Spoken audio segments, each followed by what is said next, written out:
কে? তো এই মাথায় আবার এই ব্যান্ড লাগাইছো কেন? তোমরা কি বাঙালি না রোহিঙ্গা? খোল বেড়া, তুই এই ইয়াবা বাংলাদেশের ব্যান্ড লাগাইছো যে ইয়াবার থেকে বাঁচবা। খুলো, ইয়াবা কোথায় রাখো? এখানে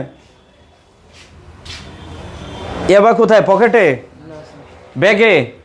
কোথায় ইয়াবা? কোথায় সার্চ করছো ওদের? ইয়াবা কোথায়? জি স্যার, ওদের জিজ্ঞাসাবাদে ওরা বলছে ইয়াবা ওদের পেটের মধ্যে, ওরা খেয়ে আছে স্যার। পেটের ভিতরে? তে ইয়াবা বের করবা কিভাবে? কে? পায়খানার ভিতর দিয়া? তে এটা আবার মানুষ খাবে?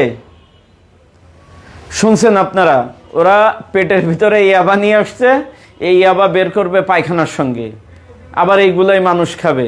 এই ভিডিওটা যারা দেখবেন, যারা ইয়াবা খায় তাদের একটু দেখাবেন যে আলটিমেটলি তারা পায়খানা খাচ্ছে।